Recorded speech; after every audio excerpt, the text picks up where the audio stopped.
OMTG7 is one of the tools that I always have in my bag when I'm out photographing marine life on docks and tide pools. I get asked a lot of questions about using this camera, so I wanted to share some information about my favorite shooting mode, and hopefully it will help some of you when you're out on your adventures. I am not affiliated with OM, by the way, or being sponsored by them, but feel free to reach out to me, OM Company. This small, compact camera is shockproof and waterproof and has the best macro capability of any comparable underwater point and shoot, in my opinion. These images were all taken with the TG7.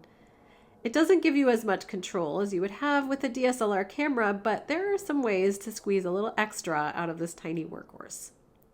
One thing you will need besides the camera itself is a flash diffuser. This helps to even out your light when you're using your flash, which is really key to keeping that shutter speed higher. This will help you get more clear and crisp images. The flash diffuser can go under the water with your camera. My favorite mode for photographing marine life with the TG7 is Aperture Priority mode. That's the A on your dial. In this mode, you have the ability to control your aperture, shutter speed to a certain degree, and your point of focus. All of these things help me to achieve the images I want with this camera. When in Aperture Priority mode, here are the settings to pay attention to. White balance. I usually have white balance on auto, and this tends to work pretty good, but sometimes I will change it to underwater shallow, depending on how my shots are looking.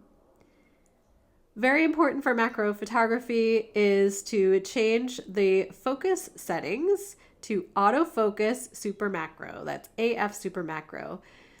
So when you're in aperture priority mode and wanting to take macro photographs, this is the setting you need, and you will need to zoom in ever so slightly to start taking photos in this focus mode. Image quality, I usually shoot in RAW because I like to have the most information possible in my image for post-processing, but if you don't want to do much post-processing or you don't have the software to process RAW photos, just make sure to set it on LSF, that is large superfine, and that will give you the best quality JPEG image.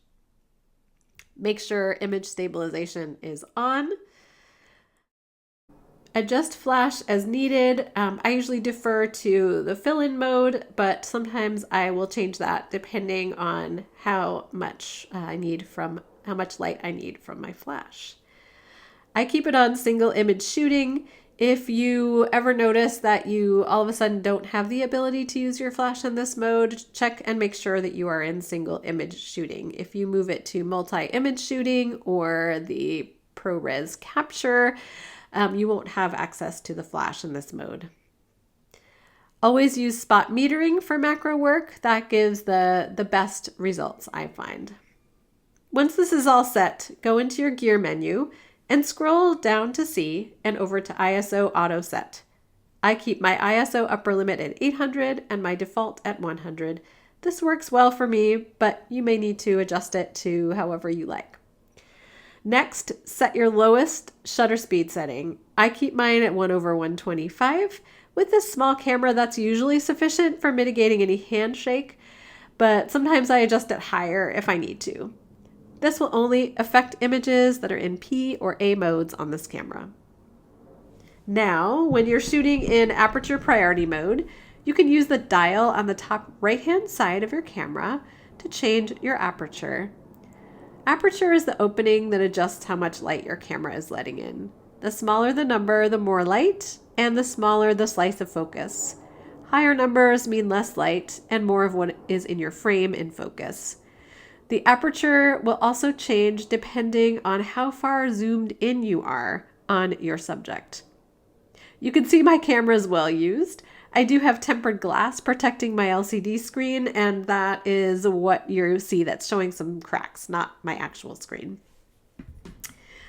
The last thing I find especially helpful is the ability in this mode to move your focal point around. It's kind of fiddly when you're out in the field, but it's really awesome when you want to focus on the eye of a fish or a nudibranch rhinophore and it's not in the center of your frame. Press your menu button, scroll over to camera 1, and scroll over to autofocus area. This will bring up a grid where you can move your focal point around And it doesn't have a lot of spot options like a DSLR, but enough to shift the focus to where you want it if you're not wanting a center spot focal point. Please let me know if you try shooting in Aperture Priority and how it goes for you. Happy tide pooling and dock fouling, and don't forget to hit the subscribe button. Thanks for being here with me.